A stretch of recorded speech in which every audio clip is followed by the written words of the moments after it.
So ఇక్కడే ఈ key concept వస్తుంది మనకి రోలింగ్ రిటర్న్స్ అనేది. రోలింగ్ రిటర్న్స్ గురించి చాలా మందికి అవగాహన లేదు.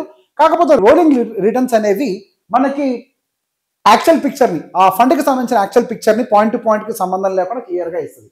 సో బేసిక్గా మన గూగుల్ డెఫినేషన్ ఏం చెప్తుందో చూడండి.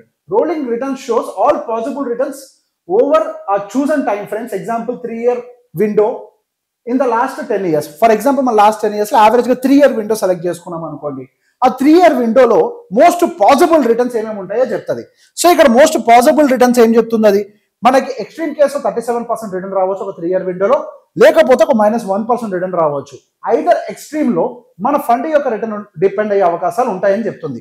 అలా కాకుండా యావరేజ్ రోలింగ్ రిటర్న్ ఉంటుంది, ARR అని అంటారు.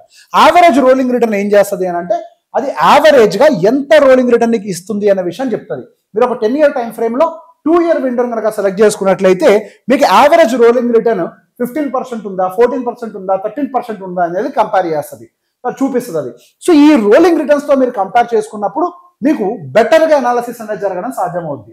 సో ఎప్పుడైతే మీరు రోలింగ్ రిటర్న్ ని షార్టర్ టైం ఫ్రేమ్ లో చూస్తారో అదొక మిస్లీడింగ్ యాక్టివిటీగా మారుతుంది. సాధ్యమైనంత వరకు రోలింగ్ రిటర్న్ ని లాస్ట్ 1 year 2 3 years తోటి రోలింగ్ రిటర్న్ ని కంపేర్ చేయొద్దు.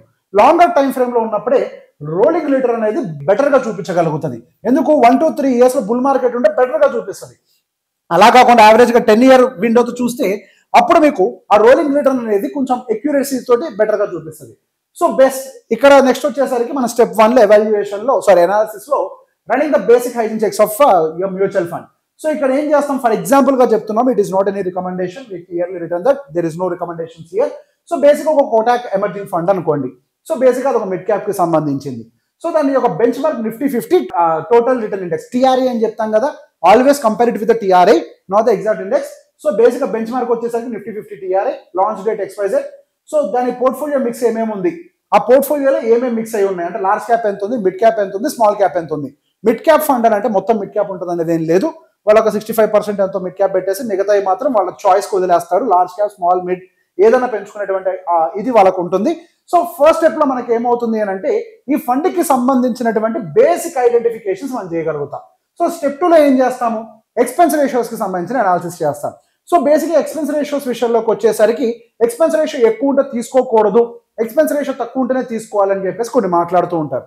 సో దీంట్లో క్లారిటీ ఇవ్వాలనుకుంటున్నాను. సహజంగా ఏదైనా ఫండ్ కొత్తగా స్టార్ట్ అయినప్పుడు ఎక్స్పెన్స్ రేషియో ఎక్కువ ఉంటుంది.